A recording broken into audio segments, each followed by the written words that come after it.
Mi futura esposa huyó del lugar donde estábamos cerrando los detalles de la boda con un mensaje cobarde diciendo que no podía seguir.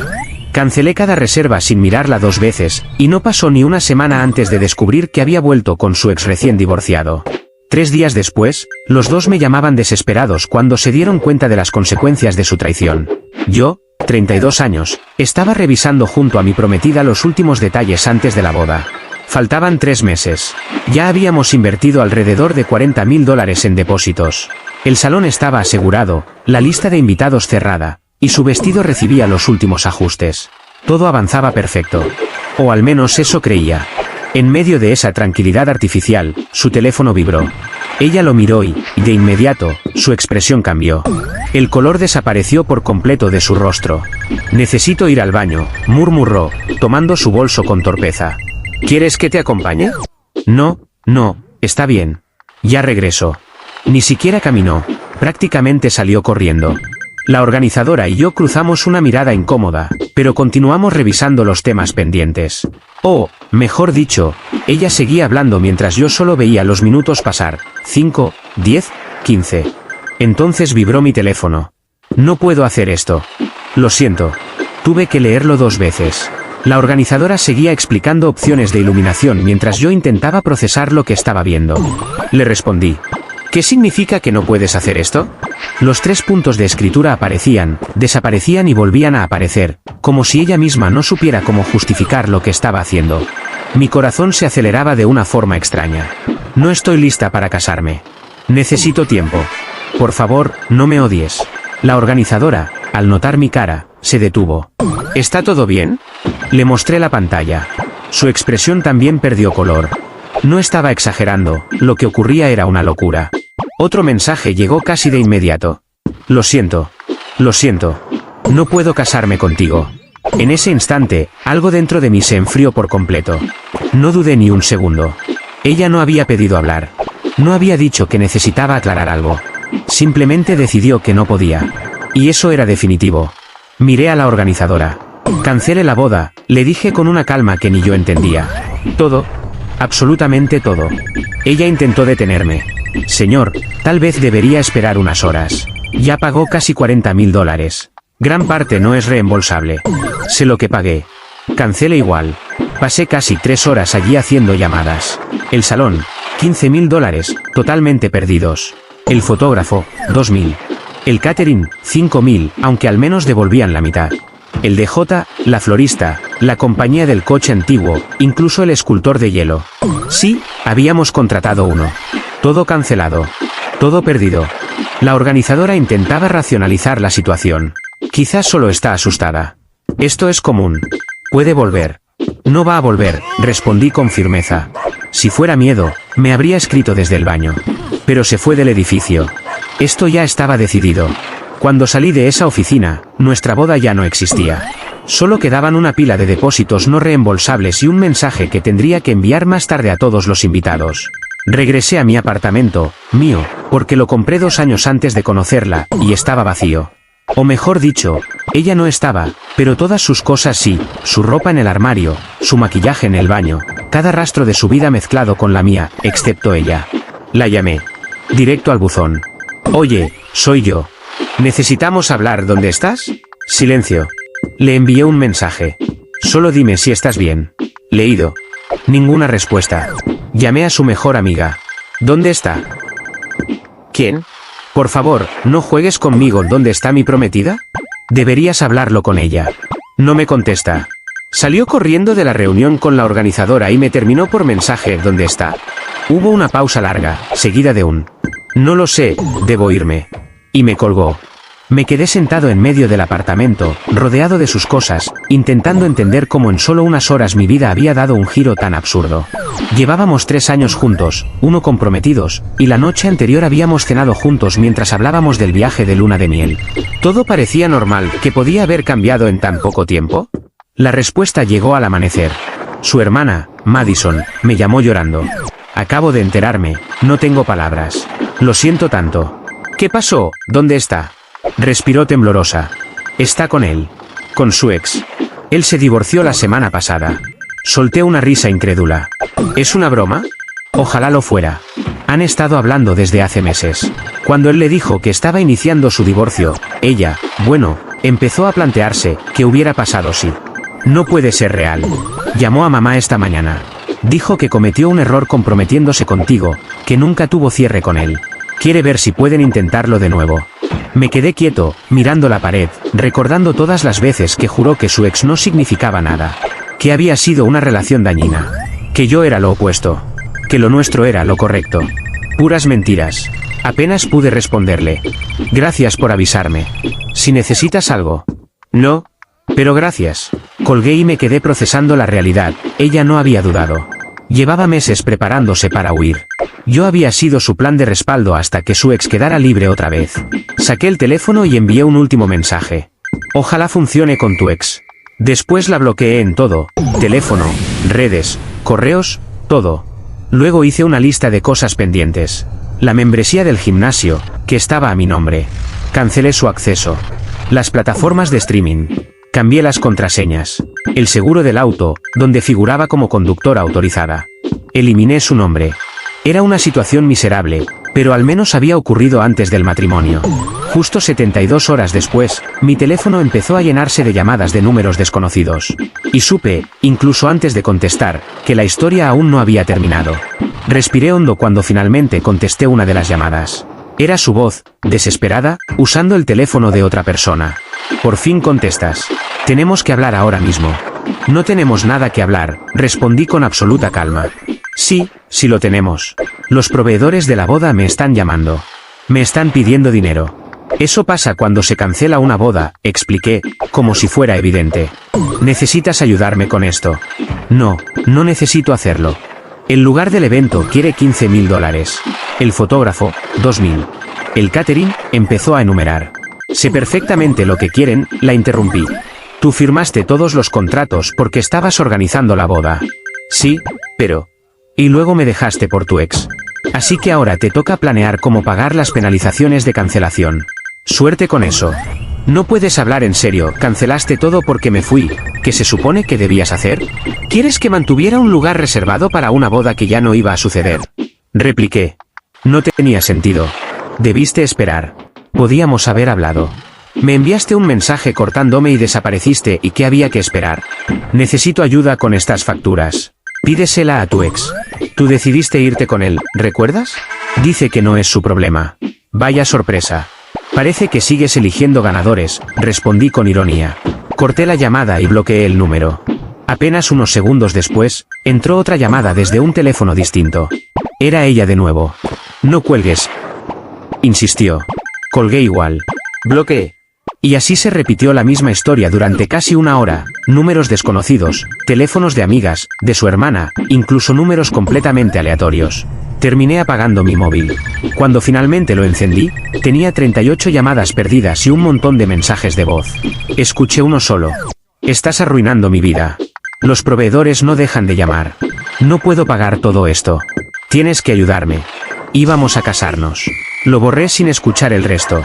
Minutos después, su hermana, Brooke, me escribió. Por favor, llámala. Está teniendo una crisis. Los montos son muy altos. No puede afrontarlos. Respondí con la misma frialdad que llevaba sintiendo desde que todo se derrumbó. Tal vez debieron pensar en eso antes de destruir la relación. No es mi problema. Estás siendo cruel, me reprochó. No. Estoy siendo honesto. Ella se fue. Las facturas son suyas. Adiós. También la bloqueé. Un amigo en común, que sentía lástima por mí, terminó contándome lo que realmente había pasado. Resultó que mi ex llevaba aproximadamente 6 meses manteniendo contacto constante con su exnovio. Él le decía que su matrimonio estaba por terminar, que se arrepentía de no haber estado con ella, todas esas frases románticas que suenan convincentes cuando alguien quiere creerlas. Y justo el día que estábamos con la planificadora de la boda, el mensaje que recibió, el que la dejó pálida, fue de él, Madison, su ex, confirmándole que su divorcio ya era oficial. Ella, sin pensarlo 2 veces, abandonó la reunión de la boda para correr a él. Le dijo que ya había dejado a su prometido, a mí, y que estaba lista para mudarse con él. El problema fue que él no tenía cómo sostenerla. Estaba recién divorciado, viviendo en un estudio diminuto, pagando pensión alimenticia y prácticamente sin dinero. Cuando ella llegó con sus maletas, él le dijo: «Calma. No estoy listo para eso. Así que terminó durmiendo en casas de amigas mientras esperaba a que él se acomodara. Mientras tanto, los proveedores la llamaban sin descansar, pidiéndole los pagos pendientes. Cuando reservamos todo lo de la boda, ella insistió en poner su nombre, su correo y su número como contacto principal. Decía que era para manejar mejor la planificación. Yo solo había sido quien pagó cada depósito. Ahora los proveedores la llamaban a ella directamente, y ella no tenía con qué pagar. Ganaba cerca de 30.000 al año enseñando yoga medio tiempo. Vivía conmigo sin pagar alquiler, yo cubría comida, servicios y la mayoría de los planes. Sus ahorros eran mínimos. Y Madison, su ex, tampoco iba a poner un centavo. Según me dijeron, se sorprendió cuando ella insinuó que él debía ayudar con los gastos de su boda fallida. El nivel de descaro era casi admirable por lo absurdo. Una semana después, su madre apareció en mi puerta. Tocó el timbre como si intentara romperlo.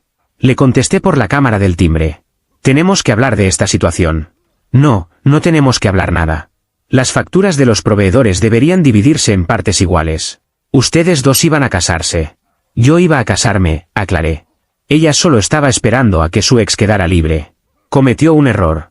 La gente comete errores. Y paga por ellos, respondí. Ella firmó los contratos con su nombre, su correo y su teléfono. Puede hacerse cargo. No es justo. Tú cancelaste todo. Después de que ella me dejara. Causa y efecto. Ella causó la ruptura. Puede encargarse de las consecuencias. Estás siendo vengativo. Estoy siendo justo. Ella quiso a su ex. Se fue con él. Quiso salir de nuestra boda. Y lo consiguió. Al final, Madison está lidiando con las consecuencias de todas las decisiones que tomó creyendo que la vida iba a acomodarse sola después de dejarme. Ahora los números la persiguen sin descanso, las facturas acumulándose, intereses que suben, proveedores reclamando, y un historial crediticio que, según lo que me han contado, ya está prácticamente pulverizado. Lo irónico es que, aunque todo eso haya surgido de la boda que nosotros planeamos, nada de eso me pertenece. Es su responsabilidad, no la mía. Y si no tiene dinero para pagar, entonces quizá debería acudir al hombre por el cual decidió romper 3 años de relación. Pero, por lo que veo, él ya dio un paso atrás, y ella se quedó sola en medio del caos que ella misma generó. Aún así, eso no hace que mágicamente se convierta en mi carga. Unos días después de la ruptura, su madre se apareció frente a mi edificio. La vi a través de la cámara, estaba fuera de sí, gritando todos los insultos que se le ocurrieron, diciendo que yo no tenía corazón, que un hombre de verdad jamás dejaría desamparada a su ex. Habló sin parar durante casi 20 minutos, insistiendo en que tenía un deber moral, en que estaba siendo cruel por negarme a cubrir las deudas que dejó Madison. Al final tuve que advertirle que llamaría a la policía si no se iba. Eso la hizo marcharse, aunque entre gritos dijo que conseguiría un abogado para obligarme a hacer lo correcto. Lo que no esperaba era que, días después, sí recibiría una carta de un estudio jurídico. En ella, exigían que pagara la mitad de todas las penalidades y gastos derivados de cancelar la boda. Según ellos, como parte involucrada, debía asumir las consecuencias económicas de la cancelación. Lo llevé directo a mi abogado. No avanzó ni 2 párrafos antes de echarse a reír. Esto no tiene ningún sustento, me explicó. Ella rompió el compromiso. Ella decidió marcharse. Legalmente, tú no cancelaste nada. Y aunque hayas cubierto depósitos, los proveedores están reclamando a la persona que firmó los contratos, Madison. No existe ninguna ley que te obligue a pagar porque las consecuencias salen de su decisión unilateral. Esa frase me quitó un peso enorme.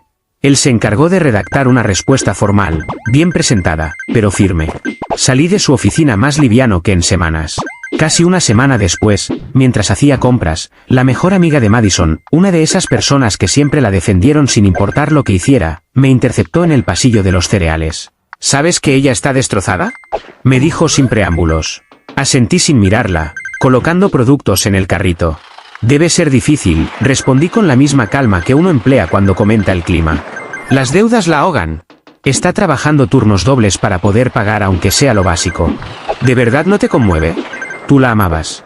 La amaba, subrayé. Tiempo pasado. Ella se ocupó de cambiar eso el día que decidió irse con su ex. La amiga apretó los labios, como si estuviera conteniéndose. Lo peor es que ni siquiera funcionó, añadió. Él la dejó. Mis manos se congelaron en el aire. ¿Qué dijiste? Que la dejó una semana después de que se fuera contigo. Le dijo que no estaba preparado para una relación. Ella apostó todo por él, renunció a lo que tenía contigo, y él simplemente la descartó. La risa que me salió fue completamente espontánea. No esas risas incómodas o secas, sino una carcajada profunda, que se me escapó sin control. ¿Te parece gracioso?, preguntó ella, indignada. Un poco, sí. Se arriesgó a destruir nuestra vida por alguien que la abandonó en días. Es absurdo, pero tiene su toque de humor negro. Está devastada, repitió. Y yo también lo estuve cuando me dejó plantado en la oficina de la planificadora de bodas. A estas alturas, estamos parejos. Ella respiró hondo, frustrada. Un solo pago, uno, y todo esto termina. ¿Podrías ayudarla? Podría, pero no voy a hacerlo. ¿Por qué no? Porque no cometió un error impulsivo.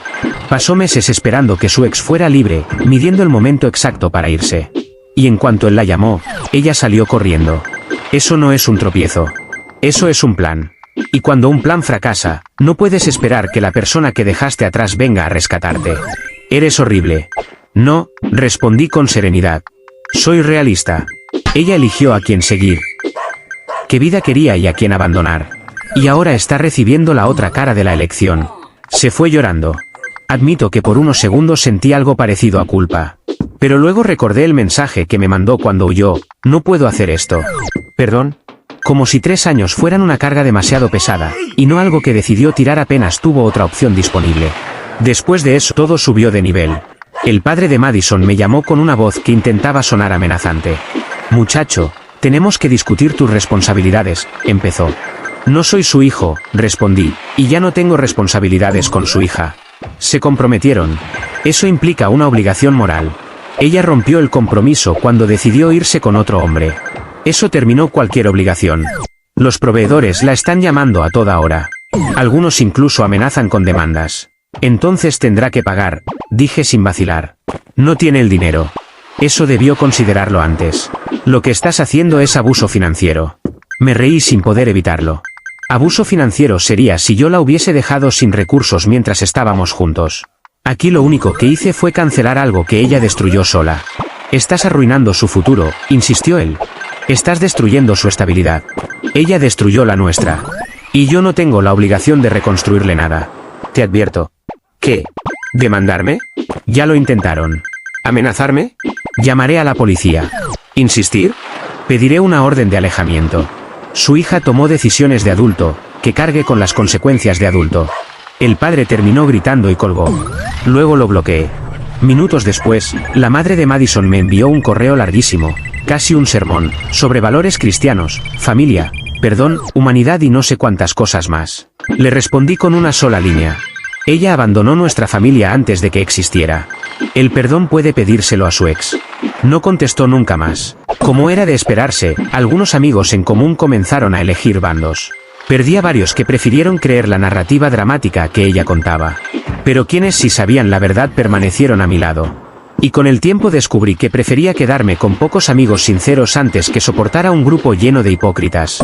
Lo verdaderamente increíble vino después. El hombre por el que Madison me dejó tuvo el descaro de llamarme a mí directamente. Atendí solo porque me dio curiosidad saber qué podía querer. Mira, tenemos que hablar, dijo. No, en realidad no tenemos nada que hablar. Ella me llama llorando por las facturas. Si tú la ayudaras. ¿Estás sugiriendo que yo pague para que ella deje de molestarte? Sería mejor para todos. Para todos menos para mí, que perdería $20,000 ayudando a alguien que me dejó precisamente por ti. No se fue por mí, se fue porque no estaba lista, intentó justificar. No, se fue porque tú le dijiste que tu divorcio estaba finalizado. No intentes manipularme. Guardó silencio unos segundos. El punto es que esas cuentas le corresponden a ella, dijo al final. Por primera vez desde todo este desastre, estuve completamente de acuerdo con él. Ella fue quien firmó cada contrato, la que tomó la decisión de irse, así que debe enfrentar las consecuencias que vienen con ello. Pero claro, siempre aparece alguien intentando convencerme de que sea razonable. Y lo soy. Lo que no es razonable es pretender que yo cubra los problemas que generó la relación que eligió tener después de dejarme. Su ex, el mismo por el que me dejó, tuvo la osadía de decirme que él no era responsable de nada. Según él, ella lo buscó, pero convenientemente olvidó que él la animó, que le dijo que había cometido un error al terminar con él y que quería recuperarla. Ella le creyó, me abandonó, él la dejó una semana después y ahora pretende que yo pague los platos rotos. De verdad, absurdo. Intentó justificarlo diciendo que se sentían mal por lo que ella estaba pasando. No, él no se sentía mal, él estaba fastidiado porque ella no dejaba de contactarlo ahora que la situación se había vuelto caótica. Cuando empezó a pedirme que contribuyera para que ella dejara de molestarlo, simplemente colgué y lo bloqueé. La cara dura de llamarme para pedirme dinero, como si yo fuera el responsable de su desastre, fue realmente increíble. Un par de semanas después, apareció su hermana en mi trabajo. Seguridad me llamó diciendo que una mujer insistía en verme. Aclaré que ya no era mi cuñada ni nada por el estilo, y que no tenía interés en hablar con ella, pero estaba armando un escándalo en la recepción, así que bajé. La encontré llorando, el rímel corrido, desesperada. Por favor, tienes que ayudarla, me dijo temblando. 2 proveedores ya enviaron su deuda a cobranza. Su puntaje crediticio cayó casi 200 puntos. No puede alquilar un apartamento. Le pregunté por qué necesitaba mudarse y me explicó que una amiga la había echado y que llevaba semanas durmiendo en sofás ajenos. Estaba al borde de quedarse sin un lugar fijo. Le aclaré que eso no era estar sin hogar, sino enfrentar las consecuencias de perseguir a un hombre que no la quería cerca. Entonces ella me soltó, ¿lo estás disfrutando? No estoy disfrutando nada, le respondí. Simplemente no voy a rescatarla de la decisión que tomó. Intentó que apelara al hecho de que yo iba a casarme con ella. Sí, claro, iba. Pero una vez que ella eligió irse, se acabó cualquier promesa que hubiéramos hecho o cualquier deber hacia ella. Según su hermana, Madison sabía que había cometido un error y quería disculparse. Perfecto, podía hacerlo en un diario personal. Insistió una vez más diciendo que los proveedores seguían presionando, que algunos hablaban de demandas y que ella iba camino a declararse en bancarrota. Respondí que, si debía hacerlo, pues que lo hiciera, muchísima gente lo hace. Que su vida estuviera patas arriba no era algo que yo hubiese provocado. Seguridad terminó escoltándola afuera mientras ella gritaba que el karma me alcanzaría y que pagaría por lo que estaba haciendo. Por si fuera poco, luego llegó a mi casa una carta certificada de su madre, Brooke, 3 páginas escritas a mano detallando errores, arrepentimientos y una larga explicación sobre cómo el otro hombre la había manipulado durante meses, haciéndole creer que había un futuro juntos. Contaba que cuando él finalmente se divorció y ella me dejó para irse con él, solo le duró la fantasía una semana. La realidad lo golpeó, la pensión alimenticia que debía pagar, su pequeño apartamento, sus propios problemas. No quería una pareja seria, mucho menos alguien envuelta en tanto drama. Así que la dejó. Ella se había quebrado. Lo buscó, le suplicó, él la bloqueó. Ahora se veía sola, hundida en deudas, incapaz de vivir en un lugar digno, con su familia furiosa y la reputación por el piso. Decía que lo lamentaba profundamente, que era el peor error de su vida, que por favor la ayudara con las cuentas de los proveedores. Según ella, me pagaría más adelante. Leí la carta 2 veces y respondí con una sola frase: tomaste una decisión. Ahora vive con ella. Ni siquiera la firmé. Simplemente la devolví. Con el tiempo, esto fue lo que ocurrió. Mi exprometida terminó acogiéndose a la bancarrota porque ya no tenía forma de afrontar las deudas que había acumulado. La mayoría de los proveedores siguió adelante con los procesos de cobro y dejó su historial crediticio prácticamente inservible. Según gente que aún mantiene contacto con ambos, hoy vive alquilando una habitación en la casa de alguien que apenas conoce, da clases de yoga cuando puede y sigue sola, intentando reorganizar una vida que se desmoronó por decisiones propias. El hombre por el que me dejó desapareció rápido de su entorno, se mudó al otro extremo del país, rehizo su vida y se comprometió con otra persona en poco tiempo. Cuando ella lo vio anunciado en redes, dicen que tuvo un colapso emocional que dejó claro que recién entonces entendió la magnitud del error que había cometido. Su madre, incapaz de aceptar la realidad, trató de culparme incluso legalmente. Inició un intento de demanda alegando daños emocionales, pero mi abogado envió una respuesta formal y nunca más supe del tema. Su padre, por su lado, recorre medio mundo contando una versión distorsionada donde yo soy el villano que abandonó a su hija. La gente que conoce lo que pasó de verdad simplemente lo deja hablar, la historia se desarma sola. Varias de sus amigas, las mismas que la celebraron cuando decidió irse, terminaron enterándose por terceros de cómo habían sido realmente las cosas. Algunas me pidieron disculpas. Otras prefirieron alejarse en silencio, como si la vergüenza ajena les pesara más que la lealtad. Para mí, los primeros meses fueron extraños y duros. Hay algo incómodo en lamentar una relación mientras te das cuenta de cuánta rabia guardabas. Me tomó tiempo dejar de esperar escuchar su llave en la puerta o verla aparecer en el pasillo del edificio. La terapia se volvió un espacio necesario, ahí pude procesar la traición, el golpe a la autoestima, los patrones que no vi a tiempo. También acepté que perder cerca de $10.000 en depósitos era un precio alto, pero bastante menor al que habría pagado si me hubiera casado con ella. Al menos el departamento quedó bajo mi nombre, así que no tuve que enfrentar disputas por eso. Vendí el anillo de compromiso por alrededor de un 60% del precio original y con ese dinero hice un viaje que me permitió respirar de nuevo. Volví más tranquilo, más consciente de mis límites. Eventualmente retomé las citas, sin prisa, tratando de reconstruir mi confianza paso a paso. Y lo que más aprendí es que mucha gente confunde ser una buena persona con sacrificarte por alguien que ya no merece tu cuidado. Madison no tuvo un descuido, actuó con intención durante meses. Preparó su salida, se apoyó en su ex mientras yo hacía planes de boda, y solo cuando el castillo de arena se derrumbó pretendió que yo la sostuviera. No era mi papel salvarla. Lo que firmó, lo que eligió y lo que perdió quedó bajo su responsabilidad. Yo solo me aparté cuando ya no quedaba nada que sostener. Ha pasado casi un año y aún está intentando ordenar el caos financiero y personal que provocó. Yo, en cambio, sigo adelante, más consciente de mi valor, más firme con mis límites y, sobre todo, en paz. Porque al final entendí que no se trata de ser el más noble, sino de no permitir que otros decidan cuánto debes cargar. Y por fin, mi vida no pesa.